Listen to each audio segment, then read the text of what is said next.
नमस्कार दोस्तों, स्वागत है आपका study for public service commission में। एआई के द्वारा एक नया नोटिफिकेशन रिलीज़ किया गया है और वैकेंसी निकाली गई है। जूनियर असिस्टेंट और सीनियर असिस्टेंट की, इन दोनों की वैकेंसी निकाली गई है। और ये वैकेंसी एआई यानी कि एयरपोर्ट अथॉरिटी ऑफ इंडिया की तरफ से साउदर्न रीजन की ये वैकेंसी निकाली गई है। इस वीडियो के अंदर हम इस नोटिफिकेशन से रिलेटेड सारे main topics, main points discuss कर लेंगे कि इसकी एलिजिबिलिटी क्राइटेरिया क्या रहने वाला है, एग्ज़ाम पैटर्न क्या रहने वाला है, सिलेबस क्या रहने वाला है, और कितनी number of vacancy junior assistant की आई है और कितनी number of vacancy senior assistant की आई है। कंप्लीट डिटेल हम इस वीडियो के अंदर जानने वाले हैं, तो आप वीडियो के अंत तक आप ज़रूर बने रहें। चैनल पर पहली बार विजिट कर रहे हैं तो चैनल को सब्सक्राइब कर लीजिएगा और बेल आइकन बटन को भी टैप कर लीजिएगा ताकि समय पर आपको सारी नोटिफिकेशन मिलती रहें। यूट्यूब में हमें फॉलो करते हैं तो हमारा टेलीग्राम ग्रुप ज़रूर से ज़रूर ज्वाइन कर लीजिएगा। सारी नोटिफिकेशन, सारी अपडेट, सब कुछ वहाँ पर बताया जाता है। तो चलिए स्टार्ट कर लेते हैं। ये देख लीजिएगा, भारतीय विमानपत्तन प्राधिकरणी एयरपोर्ट अथॉरिटी ऑफ इंडिया की तरफ से नोटिफिकेशन निकाला गया है। एडवर्टाइजमेंट नंबर देख लीजिएगा, SR1/2023 ये नोटिफिकेशन है। और recruitment of various post in airport authority in India southern region की ये वैकेंसी निकाली गई है। मेन टॉपिक्स हम मेन पॉइंट्स इसके अंदर देख लेंगे। तो ये देख लीजिएगा, airport authority of India invites application eligible candidate who are domicile of Tamil Nadu, Andhra Pradesh, Telangana, Karnataka, Kerala, Puducherry and Lakshadweep island द्वीप to fill the following group C post of various airports in the above states southern region. Candidate shall apply online through AI website. ये official website है AAERO under the careers for the following post number इतना और model accepted. तो मोटा मोटा ये बताया गया है कि अगर जिस भी बच्चे के पास डोमिसाइल है, किसका डोमिसाइल होना चाहिए, या तो आपके पास तमिलनाडु स्टेट का डोमिसाइल होना चाहिए, या फिर आंध्र प्रदेश का आपके पास डोमिसाइल होना चाहिए, या फिर आपके पास तेलंगाना का डोमिसाइल होना चाहिए, या फिर कर्नाटका, केरला, पुदुचेरी या लक्षद्वीप, इनमें से किसी भी स्टेट का आपके पास डोमिसाइल है तो आप इस फॉर्म को भर पाएंगे, अदरवाइज़ आप नहीं भर पाएंगे। अगर आप उत्तर प्रदेश के हैं, हरियाणा के हैं, पंजाब के, राजस्थान के हैं तो आप नहीं फॉर्म इसको फिलअप कर सकते, क्योंकि वहाँ का डोमिसाइल मैंडेटरी मांगा गया है। स्पेशली इन्होंने ये लाइन लिखी गई है। नंबर ऑफ वैकेंसी की बात कर लेते हैं। ये यहाँ पे देख लीजिएगा, वैकेंसी पोस्ट कोड 1 है। Name of the post, grade scale यहाँ पे बताया गया है सारा। जूनियर असिस्टेंट की ये फायर सर्विस के अंदर वैकेंसी निकाली गई है। 31,000 इसके अंदर सैलरी दी जाएगी। और जो UR मतलब जर्नल है, 40 वैकेंसी है। EWS की 6 वैकेंसी है। OBC NCL की 18 वैकेंसी है और टोटल इसके अंदर 73 वैकेंसी निकाली गई है जूनियर असिस्टेंट की। नेक्स्ट हम आगे देख लेंगे। उसके बाद देख लीजिएगा, vacancy and reservation for the post of junior assistant office backlog. Vacancy for person with benchmark disability, जो PWD कैंडिडेट होते हैं उनके लिए देख लीजिए जूनियर असिस्टेंट की कितनी वैकेंसी निकाली गई है। पोस्ट कोड 2 है और टोटल UR की 1 वैकेंसी है, OBC की 1 वैकेंसी है और टोटल इसके अंदर PWD की 2 वैकेंसियाँ निकाली गई है। यहाँ पे ये PWD के बेंचमार्क के बारे में थोड़ा सा नोट दिया गया है, ये थोड़ा सा रीड कर लीजिएगा अगर आप PWD कैटेगरी से बिलोंग करते हैं तो। नेक्स्ट हम देख लेते हैं, ये vacancy reservation for the post of senior assistant की यहाँ पे पोस्ट की बात कर रहा है। तो देख लीजिए, पोस्ट कोड 3 रहने वाला है और 36,000 इसके अंदर सैलरी है। ऑफिस की ये पोस्ट रहती है, ग्रुप सी की पोस्ट है। जर्नल की 13 पोस्ट है और टोटल इसके अंदर 25 पोस्ट रहने वाली है। कैटेगरी वाइज आप देख लीजिएगा, EWS OBC SC ST की कितनी वैकेंसी इसके अंदर दी गई है। नेक्स्ट हम देख लेंगे, यहाँ पे ये देख लीजिएगा, vacancy and reservation for the post of senior assistant. ये वही PWD या उससे रिलेटेड यहाँ पे बताया गया है। ग्रेड ऑफ पोस्ट के लिए देख लीजिए, सीनियर असिस्टेंट अकाउंटेंट, जर्नल की 8 है, EWS की 2 है, OBC की 4 है और टोटल इसके अंदर 19 वैकेंसी रखी गई हैं। तो आगे हम आ जाएंगे, जो मेन चीज़ हम वो डिस्कस कर लेंगे। यू डोंट वरी, कोई भी चीज़ नहीं छोड़ी जाएगी। नोटिफिकेशन मैंने टेलीग्राम पर शेयर कर दिया, वहाँ से आप डिटेल से पढ़ सकते हैं इस नोटिफिकेशन को। कोई आपका डाउट क्वेरी है तो आप कमेंट सेक्शन में कमेंट करके पूछ सकते हैं। ये यहाँ पे देख लीजिएगा थोड़ा सा बेंचमार्क डिसेबिलिटी, ये PWD के बारे में बताया गया है। थोड़ी सी कैसे कैसे मतलब कौन कौन सी वो होती हैं जो इनके PWD की कैटेगरी में कौन कौन आता है या किन किन को माना जाएगा, वो इसके अंदर थोड़ा सा बताया गया है। सेंटर्स ये देख लीजिएगा, यहाँ पे बताया गया है थोड़ा। Centre for computer based test, online आपका कंप्यूटर बेस्ड टेस्ट होगा। चेन्नई, मद्रास, बेल्जियम, माफ़ कीजिएगा, बेलगाम, बेंगलोर, कैलकट और कोची, हैदराबाद और विजयवाड़ा, इन स्टेट्स में आपके और ये ऑनलाइन कंप्यूटर बेस्ड टेस्ट करवाया जाएगा। नेक्स्ट हम देख लेंगे इम्पोर्टेंट डेट्स की बात करें तो 27/12/2023, मतलब आज से इसके ऑनलाइन फॉर्म स्टार्ट हो गए हैं और लास्ट डेट 26 जनवरी रखी गई है। समय से आप अपना फॉर्म फिलअप कर दीजिए अगर आप एलिजिबल हैं इस पोस्ट के लिए। काफ़ी अच्छी पोस्ट है और इसकी एग्ज़ाम की तैयारी में लग जाइएगा आप। टेंटेटिव डेट ऑन एग्जामिनेशन ये AAI की ऑफिशियल वेबसाइट पर आपको सूचित कर दिया जाएगा, बट यू डोंट वरी, आप चैनल को सब्सक्राइब कर लीजिएगा। जैसे ही एग्ज़ाम डेट आती है आपको नोटिफाई कर दिया जाएगा। और उसके बाद हम देख लेते हैं मोड विल बी एक्सेप्टेड, ये देख लीजिएगा यहाँ पे, application fee other than online mode will not be accepted. Online आपको अपनी ये फ़ीस कटवानी है इसकी। नेक्स्ट हम एज क्राइटेरिया की बात कर लेते हैं यहाँ पे। The candidate age shall 18 to 30 year age on 20/12/2023, मतलब 20/12/2023 and the upper age limit relaxation as follow. तो ये बताया गया है कि 18 साल से 30 साल आपकी एज है तो आप इस फॉर्म को भर पाएंगे। 20/12/2023 तक आपकी एज होनी चाहिए। और ये एज रिलैक्सेशन की बात करें तो वैसे ही जैसे सभी में दिया जाता है, 3 साल का ओबीसी को और 5 साल का SC/ST को दिया जाएगा, यहाँ पे ये बताया गया है। और हम आगे आ जाएंगे, मेन चीज़ देख लेते हैं। ये क्वालिफिकेशन एक्सपीरियंस की बात करें तो ये क्वालिफिकेशन देख लेते हैं थोड़ा सा। जूनियर असिस्टेंट फायर सर्विस के बारे में देख लिया। एजुकेशन क्वालिफिकेशन 10वीं पास होनी चाहिए प्लस 3 साल अप्रूव्ड रेगुलर डिप्लोमा होना चाहिए। आपके पास किस में होना चाहिए डिप्लोमा 3 साल का? या तो आपके पास मैकेनिकल में होना चाहिए, या फिर ऑटोमोबाइल में होना चाहिए, या फिर फायर में होना चाहिए। इन तीनों में से किसी में भी आपके पास 3 साल का डिप्लोमा होना चाहिए, या फिर आप +2 पास होना चाहिए। रेगुलर होना चाहिए, आपको डिस्टेंस से नहीं होना चाहिए। जैसे कि काफ़ी सारे बच्चे करते हैं NIOS बोर्ड से करते हैं या ओपन से करते हैं, वो मान्य नहीं होगी इसमें डिग्री। आप +2 रेगुलर होनी चाहिए, आपकी रेगुलर स्कूल से होना चाहिए, तो आप इस फॉर्म को भर पाएंगे। नेक्स्ट हम देख लेते हैं, इसके अंदर valid heavy vehicle driving licence भी चाहिए, और या फिर वैलिड मीडियम व्हीकल लाइसेंस। इन तीनों में से कोई आपके पास होना चाहिए लाइसेंस के लिए। तो आप देख लीजिएगा इसका फॉर्म भरने के लिए, और 20/12/2023 तक आपके पास ये लाइसेंस होना चाहिए। और नेक्स्ट आ जाएंगे हम, ये फिजिकल फिटनेस के बारे में थोड़ा सा बताया गया है। फिजिकल फिटनेस के बारे में ये चीज़ें आपकी बिल्कुल परफेक्ट होनी चाहिए। डिस्टेंस वर्जन आपका ये होना चाहिए 6x6 का। नियर वर्जन आपका ये होना चाहिए आई विदाउट ग्लासेस। ये थोड़ा सा देख लीजिएगा आप, थोड़ा सा आई साइट के बारे में बताया गया है। और हियरिंग स्पीच, मतलब बोलना और सुनना आपको नॉर्मल सा होना चाहिए, मतलब बेसिक चीज़ें आपकी होनी चाहिए। उसके बाद हाइट की बात करें तो मैन के लिए not less than 167 centimetre, 167 centimetre से कम नहीं होना चाहिए, और वुमेन के लिए 157 सेंटीमीटर से कम नहीं होना चाहिए। तो यहाँ पे चेस्ट भी बताया गया है मैन के लिए, देख लीजिएगा।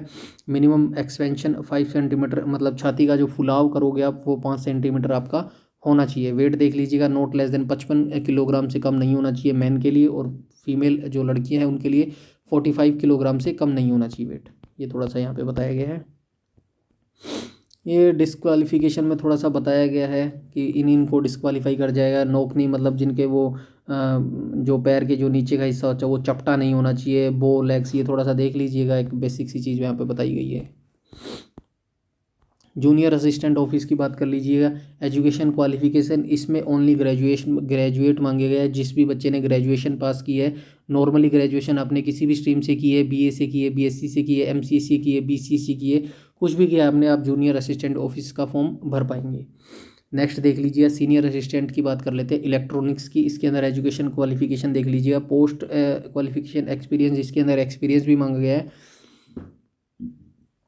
एजुकेशन क्वालिफिकेशन की बात करें तो ये देख लीजिए, डिग्री होनी चाहिए आपके पास। डिप्लोमा इन इलेक्ट्रॉनिक्स के अंदर होना चाहिए, टेलीकम्युनिकेशन के होना चाहिए, या फिर रेडियो इंजीनियरिंग के होना चाहिए, तो आप फॉर्म को भर पाएंगे। और 2 साल का इसके अंदर एक्सपीरियंस भी मांगा गया है, देख लीजिए। 2 year experience in the concerned dispute discipline in the field of electronics, या फिर इलेक्ट्रॉनिक्स में होना चाहिए, टेलीकम्युनिकेशन या फिर रेडियो इंजीनियरिंग में आपके पास 2 साल का एक्सपीरियंस होना अनिवार्य है। तो आप सीनियर असिस्टेंट की पोस्ट भर पाएंगे इलेक्ट्रॉनिक्स की। नेक्स्ट देख लीजिए, सीनियर असिस्टेंट अकाउंट्स की देख लीजिएगा। एजुकेशन क्वालिफिकेशन, BCom से आपने ग्रेजुएशन की होनी चाहिए। एक्सपीरियंस, इसके अंदर भी 2 साल का एक्सपीरियंस मांगा गया है। ये देख लीजिएगा, 2 साल का एक्सपीरियंस आपके पास होना चाहिए, तो आप इस फॉर्म को भर पाएंगे।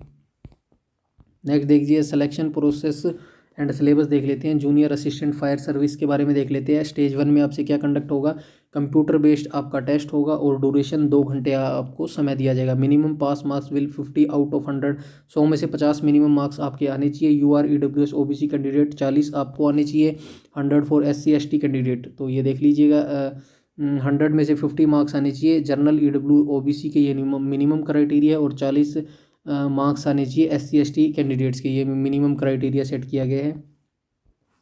सिलेबस की बात करें तो देख लीजिए पार्ट ए और पार्ट बी में 2 सिलेबस आएंगे। 50% question on basic mathematics, basic science, elementary English और ग्रामर, 10th स्टैंडर्ड लेवल का ये क्वेश्चन आपसे पूछा जाएगा। उसके बाद पार्ट बी में आपसे क्या पूछा जाएगा, 50% क्वेश्चन और जनरल नॉलेज जीके आपसे पूछी जाएगी, रीजनिंग आपसे पूछी जाएगी, मैथ आपसे पूछा जाएगा और इंग्लिश +2 लेवल का आपसे पूछा जाएगा।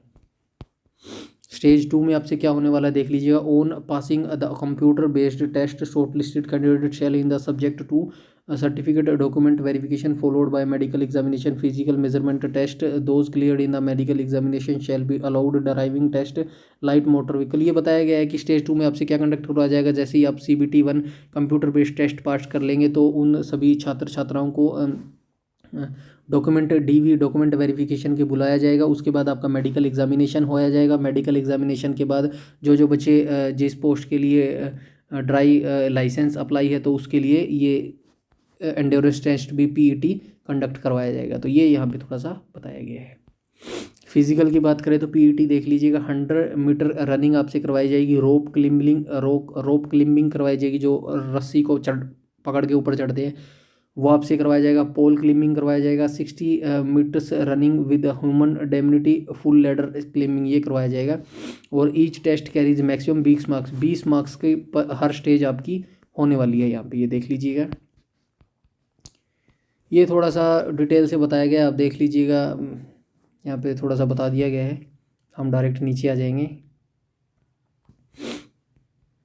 उसके बाद देख लीजिए नोट में क्या लिखा गया, 100 metre running is required to completed in 16 second. 16 second में आपको 100 मीटर रनिंग क्लियर करनी है। Fail with which 0 marks will awarded, मतलब अगर आप फेल हो जाएंगे तो आपको कोई भी मार्क्स नहीं दिया जाएगा। Total height of rope pole shall be after adding 2 metre, example of male 2 + 6 8 metre यहाँ पे बताया गया है। देख लीजिएगा लैडर, ये यहाँ पे थोड़ी सी डिटेल बताई गई PET के बारे में, क्या क्या आपसे किस तरीके से करवाया जाएगा। ये डिटेल से नोटिफिकेशन आप देख लीजिएगा, उसमें मैंने टेलीग्राम पर शेयर कर दिया है, वहाँ पे आपको डिटेल से मिल जाएगा। फिर भी अगर आपको कुछ समझ नहीं आता है तो प्लीज़ आप कमेंट करके पूछ सकते हैं, आपको बता दिया जाएगा। और रजिस्ट्रेशन ड्यूरिंग ट्रेनिंग ये देख लीजिएगा। Beyond first month of 2 month ये देख लीजिएगा 50,000, ये बताया गया है कि इस मंथ से लेके किस मंथ तक आपको कितनी सैलरी मिल जाएगी। देखिए beyond 3 months till completing of training तक आपको 1 लाख रुपए सैलरी इसके अंदर दी जाने वाली है। तो काफ़ी अच्छी पे स्केल है इसके अंदर। जूनियर असिस्टेंट की बात करें तो ये देख लीजिएगा, ऑफिस के लिए देख लीजिएगा रिटन एग्ज़ाम आपसे लिया जाएगा, कंप्यूटर बेस्ड टेस्ट जो 100 मार्क्स का होगा, 2 घंटे का इसके अंदर समय दिया जाएगा। सेकंड आपका कंप्यूटर लिटरेसी या फिर MS ऑफिस टेस्ट भी होने वाला है इसके अंदर। सिलेबस की बात करें तो ये देख लीजिएगा syllabus, 50% question on subject related education qualification prescribe for the post and 50% question general knowledge, general intelligence. ये बताया गया है कि भाई 50% जो क्वेश्चन होंगे वो आपके जो फील्ड है, जो आपकी मतलब जिस सब्जेक्ट के लिए आप फील्ड कर रहे हैं उसके क्वेश्चन फील्ड से रिलेटेड 50% क्वेश्चन पूछे जाएंगे। और जो 50% क्वेश्चन होंगे वो general knowledge, general intelligent, general aptitude मतलब मैथ और फिर इंग्लिश से आपसे पूछे जाएंगे। वही मिनिमम पास क्राइटेरिया इसमें रखा गया है 40 और 50% PW नहीं, only minimum pass marks will be 40 out of 100 PWD candidate के लिए 40 100 आउट ऑफ 100 रखा गया है इसके अंदर। ये यहाँ पे देख लीजिएगा। सीनियर असिस्टेंट इलेक्ट्रॉनिक्स की बात करें तो CBT इनका भी टेस्ट होगा 100 मार्क्स का और 2 घंटे का इनको समय दिया जाएगा। सिलेबस की बात करें तो 70% क्वेश्चन सब्जेक्ट रिलेटेड, जो भी आपका सब्जेक्ट होगा जिस फील्ड से होगा उससे आपको 70% आपसे क्वेश्चन पूछे जाएंगे और 30% क्वेश्चन जनरल नॉलेज आपसे पूछी जाएगी, 30% क्वेश्चन जनरल इंटेलिजेंस रीजनिंग पूछी जाएगी, मैथ पूछा जाएगा और इंग्लिश आपसे पूछी जाएगी। और minimum pass marks will be 50 out of 100। और ये जनरल EWS और OBC के लिए 50% मतलब 50 मार्क्स लेने अनिवार्य है मिनिमम, और जो 40% मार्क है वो SC ST और PWD के लिए अनिवार्य है। ये थोड़ा सा यहाँ पे बताया भी गया। Appointment is the based on CBT merit list. CBT merit list के आधार पर आपकी अपॉइंटमेंट की जाएगी।